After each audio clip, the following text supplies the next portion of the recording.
ஞானானந்தமயம் தெய்வம் நிர்மலஸ்படிகாகிருதியும் ஆதாரம் சர்வ வித்யாநாமய கிரீவம் பாஸ்மகே. நேயர்கள் அனைவருக்கும் அஸ்ட்ரோ KS ஐயங்காரின் பணிவான நமஸ்காரங்கள். மாத பலன் குரோதி வருஷம் தை மாதத்தினுடைய பலன்களை பார்க்கலாம். முதல்ல இந்த குரோதி வருஷம் தை மாதம் அப்படின்றது 14/1/2025 12/2/2025 வரலும் உண்டான காலகட்டத்தை குரோதி வருஷம் தை மாதம்னு சொல்கிறோம். இந்த மாத பலனில் பொதுவாகவே நம்ம சௌரமானம்னு சொல்லக்கூடிய சூரியன் ஒரு ராசியிலிருந்து அடுத்த ராசிக்கு மாறுறதை வச்சு தான் மாதத்தை வைத்து குறிப்பிடுறோம். நம்ம இந்த மாத பலன் முதல்ல இந்த மாதத்தினுடைய கோல்சாரம் என்ன, அதற்கு பிறகு இந்த மாதத்தில் வரக்கூடிய மாற்றங்கள், அதாவது வேகமாக செல்லக்கூடிய மாத கிரகங்களுடைய மாற்றங்கள், அது தவிர இந்த மாதத்தில் வரக்கூடிய விசேஷ நாட்கள் அப்படின்றத பார்க்கலாம். இந்த மாதத்தினுடைய கோல்சாரம் அப்படின்னு பார்த்தாலேயானால் ரிஷபத்தில் குரு வக்கரத்திலையும், கடகத்தில் செவ்வாய் வக்கரத்திலையும், கன்னியில் கேது, தனுசுவில் புதன், மகரத்தில் சூரியன், கும்பத்தில் சனி சுக்கிரன், மீனத்தில் ராகு. இந்த மாதத்தில் பார்த்தாலேயானால் வரக்கூடிய மாற்றங்கள் அப்படின்னு சொல்லக்கூடியது 18ஆம் தேதி 18/1/2025 அன்னைக்கு செவ்வாய் வக்கரகதியில் மிதுனத்துக்கு போகிறார். அதாவது புனர்பூசம் 1ஆம் பாதத்துக்கு போகிறார். அதற்கு பிறகு பார்த்தாலேயானால் 19ஆம் தேதி அன்னைக்கு மகரத்தில் புதன், அதாவது 19ஆம் தேதி மாதம் பிறந்து ஒரு 4-5 நாள்லேயே புதனும் சூரியனோடு சேர்ந்து இருக்கக்கூடிய காலகட்டம். அதற்கு பிறகு இந்த மாதத்தில் 28/1/2025 சுக்கிரன் கும்பத்திலிருந்து மீனத்தில் போய் உச்சமாறார், ராகுவோட சேர்க்கை. அதற்கு பிறகு இந்த மாதத்தில் 5/2/2025 அன்னைக்கு புதன் கும்பத்திற்கு சனியோடு சேர போகிறார். இது இந்த மாதத்தினுடைய கோல்சார மாற்றங்கள், இந்த மாதத்தினுடைய மாத கிரகங்களுடைய மாற்றங்கள். இந்த மாதம் பிறக்கிறது அப்படின்னு பார்த்தோம்னா மகர மாதம், அதாவது 14ஆம் தேதி மதியம் 2:55 தான் மாதம் பிறக்கிறது. அதனால் உத்தராயணம் புண்ணிய காலம் அப்படின்னு ஆரம்பிக்கிறதே உத்தராயணத்துக்கு மகர மாதத்துக்கு சூரியன் போகிறதே மத்தியானம் 2:30 மணிக்கு மேலே தான். அதனால் தை பொங்கல் வைக்கக்கூடிய நேரமும் நான் உங்களுக்கு பார்த்து இன்டிமேட் பண்ணுறேன். சரி, இந்த மாதத்தில் வரக்கூடிய விசேஷ நாட்கள் என்ன அப்படின்னா, இந்த மாதம் பிறந்த உடனே 14ஆம் தேதியே தைப்பொங்கல் மிகவும் விசேஷம். உழவர்களுக்கெல்லாம் பெரிய ஏற்றத்தை கொடுக்கக்கூடியது உத்தராயண புண்ணிய காலம்னு சொல்கிறோம். அதுக்கப்புறம் 15ஆம் தேதி மாட்டுப்பொங்கல், காணும் பொங்கல்னு சொல்லுவாங்க. ரிலேட்டிவ்ஸ் எல்லாரையும் கூப்பிட்டு வச்சு, அதாவது ரிலேட்டிவ்ஸ்னால் அக்கா தங்கைகள் எல்லாருமே அந்த காலகட்டத்தில் பிடி வச்சு அதன் மூலியமாக ஒரு என்ன சொல்கிறது, ஒரு ஒற்றுமை, அதை தவிர ஒரு எல்லாருமே ஒன்றா இருக்கக்கூடிய காலகட்டமாக அமையிறது. இந்த மாதத்தில் பார்த்தோம்னா உத்தராயணம் அப்படின்றதுனால தேவர்களுக்கு பகல் பொழுதாக சொல்லக்கூடியது. அதனால் ஒரு பெரிய ஏற்றமான விஷயம். எல்லா விஷயங்களும் இந்த மாதம் மொத்தமே பார்த்தோம்னா நிறைய முகூர்த்தங்கள் நல்லபடியாகவே இருக்கும். அதாவது பொதுவாகவே தை மாதம்னு சொன்னோம்னா முகூர்த்தங்கள் அதிகமாக இருக்கக்கூடிய காலகட்டம்.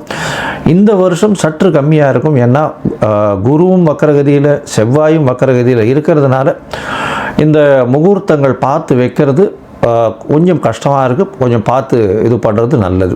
ஏன்னா 2 கிரகங்களும் ரொம்பவும் முக்கியமான கிரகங்கள் திருமணத்தை பொறுத்தவரையிலும். அந்த 2 கிரகங்களும் வக்கரத்தில் இருக்கிறதுனால சற்று இந்த முகூர்த்த தினங்களுக்கு சற்று பின்னடைவு இருக்கிறதா பார்க்குறேன். அடுத்தது பார்த்தீங்கன்னா இந்த மாதத்தில் தியாகராஜ ஆராதனை, அதாவது சத்குரு தியாகராஜர் அப்படின்னு திருவையாறில் அவருடைய ஆராதனை விழா நடக்கும். அதாவது பஞ்சரத்ன கீர்த்தனை இதெல்லாம் ரொம்ப அபூர்வமாக அதிசயமாகவும் நடக்கக்கூடிய காலகட்டமாக அமையப்போகிறது. இந்த வருஷம் பார்த்தோம்னா அது தியாகராஜ ஆராதனை 18/1/2025 அன்னைக்கு இது வருது. அதற்கு பிறகு பார்த்தோம்னா 21ஆம் தேதி அன்னைக்கு 21/1/2025 அன்னைக்கு அஷ்டகான்னு போட்டிருக்கும். அதாவது அஷ்டகா அன்வஷ்டகா அப்படின்றது சப்தமி அஷ்டமி நவமி இந்த 3 தினங்கள் மார்கழி தை மாசி பங்குனி இந்த 4 மாதங்களும் தர்ப்பணம் பண்ணுறது. இந்த வருடத்திற்கு 96 தர்ப்பணம்னு சொல்லக்கூடியதில் இந்த 12ம் அடங்கும். அது ரொம்ப முக்கியமான விஷயம். இதை தவிர பார்த்தாலேயானால் இந்த மாதம் வந்து இந்த தை மாதத்தில் வாஸ்து புருஷன் கண் விழிக்கும் நேரம் வேறு வருது. இது மிகவும் விசேஷமான காலகட்டம். வாஸ்து புருஷன் கண் விழிக்கும் நேரம் அப்படின்னு சொல்லக்கூடியது 9:52 11:22 வரலும் இருக்கக்கூடிய காலகட்டம். இது வந்து சுமார் 90 நிமிஷங்கள், அதாவது 1 மணி நேரம் 30 நிமிஷங்கள் இருக்கக்கூடிய காலகட்டமாக இருக்குது.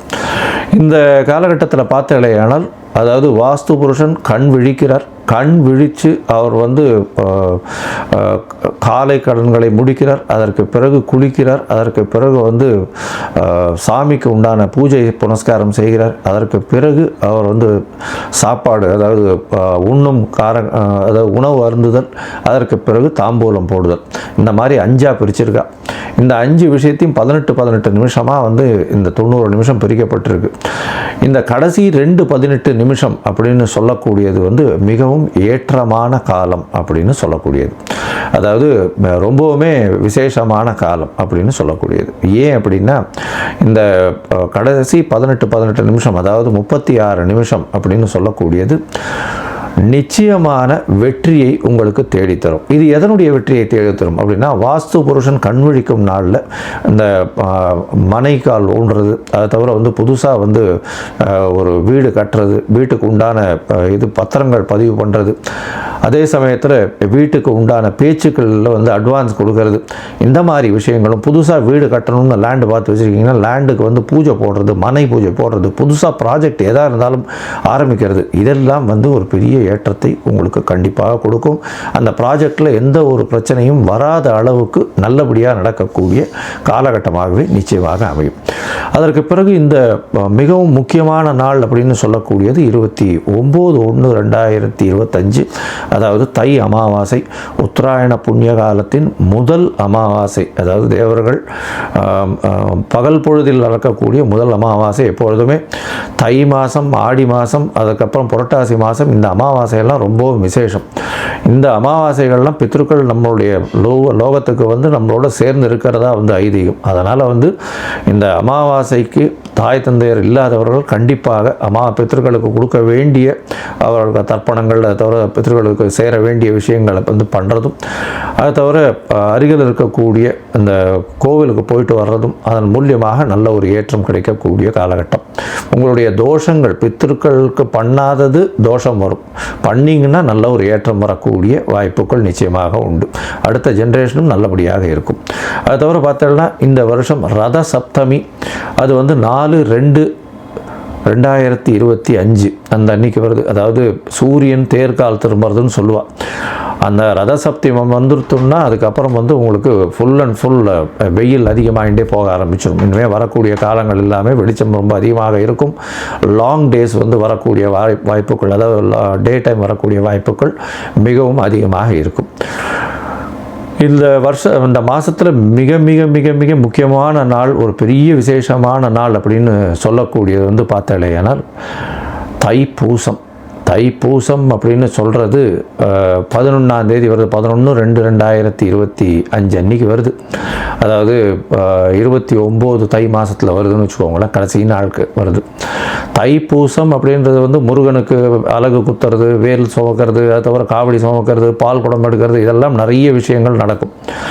ஆனால் தைப்பூசம்னு ஞாபகம் வந்ததுனாலே அதுக்கு முதல்ல ஞாபகம் வர்றது வள்ளலாரனுடைய ஒரு பெரிய விசேஷம், தனிப்பெரும் ஜோதி, அதாவது அருட்பெரும் ஜோதி தனிப்பெரும் கருணைன்னு சொல்லக்கூடியது. அதாவது அணையாத விளக்கு, எப்பொழுதுமே வந்து இன்று வரலும் சாப்பாடு தானமாக கொடுக்கக்கூடிய ஒரு பெரிய இடம் இந்த வடலூரில் இருக்குது. ரொம்ப பெரிய விசேஷம். இன்னி வரலும் அவர் ஏற்றிய விளக்கு இன்னி வரலும் வந்து சாப்பாடு வந்து கொடுத்துட்ருக்காங்க. மிகப்பெரிய, அதாவது தர்மம் செய்யக்கூடிய விஷயமாக அது சொல்லப்படுறது. ஏன்னா சாப்பாடு கொடுக்கறதுன்றது அன்னதானம் இருக்கிறதுலே ரொம்ப விசேஷம். அதுவும் வந்து இத்தனை வருடங்களாக கண்டினியூஸாக டெய்லி கொடுத்துட்ருக்காங்கன்னா ரொம்ப பெரிய விஷயம். அது வந்து ஃபாலோ பண்ணுறதும் ரொம்ப கஷ்டம், அதை செய்கிறதும் ரொம்ப கஷ்டம். அதை பண்ணிகிட்ருக்காங்க அப்படின்னும்பொழுது மிகப்பெரிய ஆச்சரியமான விஷயம். அண்ட் கண்டினியூஸாக பண்ணுறதுல ரொம்பவும் சந்தோஷம். அவங்களுக்கு பெரிய, அதாவது கோடி நமஸ்காரங்களை அவங்களுக்கு நிச்சயமாக தெரிவிக்கணும். இப்போது மேஷம் முதல் மீனம் வரை இந்த தை மாதத்தின் பலன்களை பார்ப்போம். அதற்கு முன்னாடி உங்கள் எல்லோருக்கும் என்னுடைய பொங்கல் திருநாள் நல்வாழ்த்துக்கள். அதை தவிர இந்த உத்தராயண புண்ணிய காலம் நல்லபடியாகவே நல்ல மாற்றங்களோடும் ஏற்றங்களோடும் உங்களுக்கு பிறக்கணும்னு நானும் ஆண்டவனை வேண்டிக்கிறேன். உங்கள் எல்லாருக்கும் ஆசீர்வாதங்கள். இந்த மாதத்தில் பார்த்தாலேனா நிறைய முகூர்த்தங்கள் வரணும். ஆனால் இந்த சற்று முகூர்த்தங்கள் கம்மியாக இருக்குது. இளைஞர்கள் கல்யாணத்துக்கு பார்த்து கொண்டிருக்கிறவர்களுக்கு நல்லபடியாக கல்யாணம் வரணும் அப்படின்றத வேண்டிக்கிறோம். சரி, இப்போ மேஷம் முதல் மீனம் வரை உண்டான ராசிகளுக்கு என்னென்ன பலன்கள் அப்படின்றத பார்ப்போம். அதற்கு முன்னாடி என்னுடைய மொபைல் நம்பர் ஸ்க்ராலிங்கில் போயின்னு இருக்கும். உங்களுக்கு ஒருவேளை ஏதாவது அஸ்ட்ராலாஜிக்கல் கன்சல்ட் தேவைப்படுமையாயின் நீங்கள் எனக்கு ஃபோன் பண்ணுங்க. உங்களுடைய date, time, place of birth, உங்களுடைய அதாவது பெயர், உங்களுடைய தாய் தகப்பனார் பெயர் வரலும் எனக்கு அனுப்புங்க. என்னுடைய கட்டணம் என்னன்னு சொல்கிறேன், அந்த கட்டணத்தை அனுப்புங்க. அதற்கப்புறம் நீங்கள் உங்களுடைய ஜாதகத்தை போட்டுட்டு அதில் சந்தி இருக்கான்றதை பார்த்துட்டு, பொதுவாகவே நான் பார்க்கும்பொழுது அந்த சந்தியிலேயே நிறைய பேர் சந்தியிலேயே ராசி தெரியாமையோ நட்சத்திரம் தெரியாமையோ இருக்கா. ஏன்னா மிருகசீரிஷ நட்சத்திரம் ரிஷபத்திலையும் வரும், மிதுனத்திலையும் வரும். விசாக நட்சத்திரம் பார்த்தீங்கன்னா துலாத்திலையும் வரும், விருச்சிகத்திலையும் வரும். அந்த மாதிரி உடைந்த நட்சத்திரங்கள் 2 ராசியிலையும் வரும். அதனால் எந்த ராசினே தெரியாமல் இவ வாட்டுக்கு 40-50 வயசு வரலும் மிருகசீரிஷம்னு ரிஷப ராசிக்கு அர்ச்சனை பண்ணிட்டு இருப்பாள். ஆனால் ரிஷப ராசியில் இருப்பாள். அதாவது மிதுன ராசிக்கு அர்ச்சனை பண்ணிட்டு இருப்பாள், ரிஷப ராசியில் இருப்பாள். அந்த மாதிரியான நிறைய மாற்றங்கள் இருக்குது. அதனால் இதை தெரிஞ்சுக்கோங்க முதல்ல. அதுக்கப்புறம் உங்களுடைய தசாபுக்தி அந்தரம் சூக்ஷ்மம். ஏன்னா எந்த ராசியோ அதே மாதிரி லக்ன சந்தி இருந்துருத்துனா அந்த லக்னம் சந்தியாக போச்சு ஆனால் நிச்சயமாக அந்த லக்னத்தின் சுபர் வேறையாக மாறிடுவார். அதனால் உங்களுக்கு நல்ல காலம் நல்லா நடந்துட்டுருக்கு, தசை நல்லா நடந்துட்டுருக்கு நீங்கள் நினச்சிட்டு இருப்பீங்க. அந்த தசை நல்லபடியாகவே இருக்காது. அதனால் இன்றைய காலகட்டம் எப்படி இருக்குது, அதை தவிர இன்றைய கோல்சார பிரகாரமும் உங்களுடைய தசாபுக்தி அந்தரம் சூக்ஷ்மம் பிரகாரமும் என்ன ஒரு பலன் இருக்குது அப்படின்றத பார்த்து உங்களுக்கு சொல்கிறேன். இப்போது மேஷம் முதல் மீனம் வரை ஒரு ராசியாக பார்க்கலாம். விருச்சிகம், விசாகம், மனுஷம், கேட்டை இந்த 3 நட்சத்திரம் 9 பாதங்களை கொண்ட ராசி. ராசியின் அதிபதினு சொல்லக்கூடியவர் செவ்வாய். ராசிக்கு 9ஆம் இடத்துல இந்த மாதம் பிறக்கும் பொழுது வக்கரகதியில் நீச்சம் பெற்று இருக்கிறது விசேஷம். ஏன்னா வக்கரகதியில் இருக்கிறது அந்த அளவு அதாவது நீச்சம் பெற்று இருக்கிறது அந்த அளவு விசேஷம் இல்லை. ஆனால் வக்கரகதியில் இருக்கிறதன் மூலியமாக ஆட்சி உச்சம் பெறுவதற்கு சமம் அப்படின்னு சொல்லக்கூடியது. அதனால் நீங்கள் எடுத்த காரியத்தை மெதுவாக செல்லக்கூடிய வாய்ப்புகள் நிச்சயமாக உண்டு. ஆனால் 19/1/2025 அன்னைக்கு செவ்வாய் உங்களுடைய ராசிக்கு 8ஆம் இடத்துல போய்டுறார். அஷ்டமத்தில் போய் மறைந்து இருக்கக்கூடிய காலகட்டம். வக்கரகதியில் வேற இருக்கார். அதனால் மனசில் கிளேசம் வரும். உடல் நலத்தில் சற்று பின்னடைவு இருக்கக்கூடிய வாய்ப்புகள் உண்டு. மறைந்து இருக்க வேண்டிய கட்டாயங்கள் ஏற்படும். வெளிநாடு போகக்கூடிய பாக்கியம் வரும். அதை தவிர திடீர் பொருள் வரக்கூடிய வாய்ப்புகள் நிச்சயமாக இந்த விருச்சிக ராசிக்காரர்களுக்கு உண்டு. இந்த மாதம் பார்த்தாலேயானால் தை மாதம் உங்களுடைய அதாவது பொதுவாகவே மாதத்தினுடைய கோள்கள்னு சொல்லக்கூடிய சூரியன், செவ்வாய், புதன் மற்றும் சுக்கிரன் இந்த 4 கிரகங்களுடைய மாற்றத்தை வச்சு சொல்லுவோம். புதன் உங்களுடைய ராசிக்கு 2ஆம் இடத்துல இந்த மாதம் ஆரம்பித்ததுலேருந்து இருக்கார். இந்த காலகட்டத்தில் பார்த்தேன்னா பேச்சில் நல்ல ஒரு ஏற்றம் இருக்கக்கூடிய காலகட்டமாக அமைய போகுது. அது தவிர பார்த்தாலேயானால் 18/1/2025 அன்னைக்கு புதன் உங்களுடைய ராசிக்கு 2ஆம் இடத்துலேருந்து 3ஆம் இடத்துக்கு போயிடுறார். சூரியன் மகர மாதம்ன்றதுனால 3ஆம் இடத்துல இருக்கார். முயற்சிகளில் நல்ல ஒரு ஏற்றம் இருக்கக்கூடிய காலகட்டம். தொழிலில் செய்யக்கூடிய முயற்சிகள் வெற்றி வாகை சூடக்கூடிய வாய்ப்புகள் உண்டு. இளைய சகோதரத்துவம் மூலியமாக நல்ல ஒரு ஏற்றம் இருக்கும். அதை தவிர பார்த்தாலேயானால் திருமணத்திற்கு பார்த்து கொண்டு இருப்பவர்களுக்கு சற்று பின்னடைவு ஏற்படும். கொஞ்சம் தடங்கள் அதற்கு பிறகு நிச்சயமாக திருமண பாக்கியம் ஏற்படக்கூடிய காலகட்டமாக அமைய போகிறது. உங்களுடைய ராசிக்கு 3ஆம் இடத்துல சூரியன் இருக்கிறது பெரிய விசேஷம். இதன் மூலியமாக முயற்சிகளில் நல்ல ஒரு ஏற்றம் இருக்கக்கூடிய காலகட்டமாக இருக்கும். ராசிக்கு 3ஆம் இடத்துல புதனும் சேர்ந்து இருக்கக்கூடிய காலகட்டமாக இருக்கிறதுனால புதனும் சூரியனும் சேர்ந்து இருக்கக்கூடிய புத ஆதித்ய யோகம் இருக்கிறது பெரிய விசேஷம். இளைய சகோதரர்கள் மூலியமாக நல்ல ஒரு ஏற்றம் இருக்கும். எழுத்து பணியில் இருக்கிறவர்களுக்கு நல்ல ஒரு ஏற்றம் இருக்கும். அதை தவிர இந்த பேச்சில் இருக்கிறவங்க, அதை தவிர இந்த பாட்டு பாடுறவங்க இவங்களுக்கெல்லாம் நல்ல ஒரு ஏற்றம் கிடைக்கக்கூடிய வாய்ப்புகள் நிச்சயமாக உண்டு. இந்த விருச்சிக ராசிக்காரர்களுக்கு 4ஆம் இடத்துல சனி சுக்கிரனோடு சேர்ந்திருக்கார். 4ஆம் இடத்தில் இருக்கக்கூடிய சனி அர்த்தாஷ்டம சனி. இந்த மாதம் பார்த்தாலேயானால் உங்களுக்கு ஒரு நல்ல ஏற்றம் இருக்கும். ஏன்னா சுக்கிரனோடு சேர்ந்து இருக்கிறதுனால ராசிக்கு 7-12 அதிபதி அப்படின்னு சொல்லக்கூடியவர் உங்களுடைய ராசிக்கு 4ஆம் இடத்துல இருக்கார். அதனால் உங்களுடைய சுகம் நல்லபடியாக இருக்கக்கூடிய காலகட்டம். பார்ட்னர்ஷிப் தொழிலில் நல்ல ஒரு ஏற்றம் இருக்கக்கூடிய காலகட்டம். செலவுகள் கொஞ்சம் அதிகமாகும். எதிர்பாலினத்தவருக்கு செலவுகள் பண்ணக்கூடிய வாய்ப்புகள் நிச்சயமாக உண்டு. அதை தவிர பார்த்தோம்னா இந்த காஸ்மெட்டிக் ஏரியாஸில் கொஞ்சம் செலவுகள் அதிகமாக இருக்கக்கூடிய வாய்ப்புகள் நிச்சயமாக இருக்கும். உங்களுடைய ராசிக்கு பார்த்தலையானால் 5ஆம் இடத்தில் ராகு பகவான் குழந்தைகள் மூலியமாக சிறு சிறு தொல்லைகள் வந்தாலும் வக்கரகதியில் இருக்கக்கூடிய குரு பகவான் 7ஆம் இடத்தில் இருக்கிறதுனால, ராகுவுக்கு வீடு கொடுத்தவர் வக்கரகதியில் இருக்கிறதுனால ஒரு நல்ல ஏற்றம் இருக்கக்கூடிய காலகட்டமாக இந்த மாதம் அமைய போகிறது. அதனால் குழந்தைகள் மூலியமாக வரக்கூடிய பிரச்சனைகள் சுமூகமாக தீரக்கூடிய வாய்ப்புகள் நிச்சயமாக உண்டு. உங்களுடைய ராசிக்கு பார்த்தலையானால் அதாவது சுக்கிரன் உங்களுடைய ராசிக்கு 5ஆம் இடத்துக்கு போகிறார். எப்போ அப்படின்னா அதாவது 28/1/2025 அன்னைக்கு 5ஆம் இடத்துக்கு போகிறார்.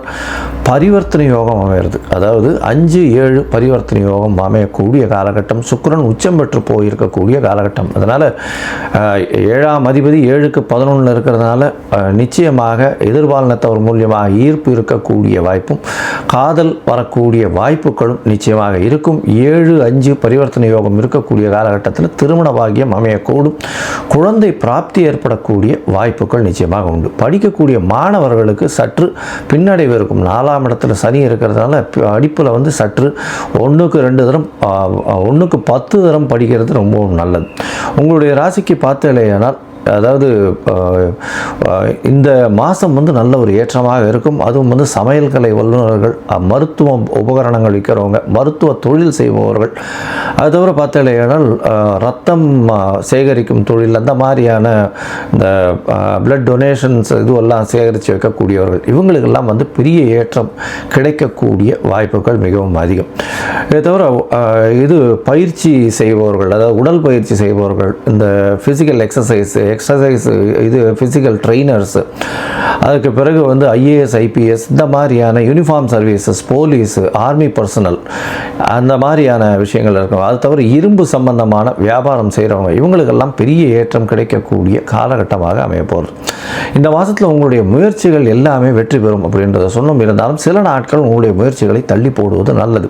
அந்த சில நாட்கள்னு சொல்கிறது சந்திராஷ்டம காலங்கள். உங்களுடைய சந்திராஷ்டம காலகட்டத்தில் புதிய முயற்சி வேண்டாம், வெளிநாடு வெளியூர் பிரயாணம் வேண்டாம்னு சொல்கிறோம். ஏன்னா சந்திரன் மதிகாரகன் மறைந்து இருக்கக்கூடிய காலகட்டத்தில் சந்திராஷ்டம காலம்னு சொல்கிறோம். அதனால் இந்த காலகட்டத்தில் புதிய முயற்சி வேண்டாம்னு சொல்கிறோம். இது வந்து என்றைக்கு வருதுன்னா 14/1/2025 அன்னைக்கும், அது தவிர வந்து 8/2/2025 10/2/2025 வரலும் உண்டான காலகட்டத்தில் சந்திராஷ்டம காலம் அப்படின்றது சொல்கிறோம். இந்த சந்திராஷ்டம காலத்தில் புது முயற்சிகள் வேண்டாம். ஒருவேளை பண்ண வேண்டிய கட்டாயம் ஏற்பட்டதுன்னா சந்திர பகவானுக்கு உண்டான எளிய பரிகாரம் அப்படின்னு சொல்லக்கூடிய அருகில் இருக்கக்கூடிய கோவிலுக்கு நீங்கள் பசும்பால் கொண்டு போய் கொடுத்துட்டு வாங்க. அது மூலியமாக அபிஷேகத்தை கொடுத்துட்டு வர்றது மூலியமாக சந்திராஷ்டமத்தின் தாக்கம் குறையும்.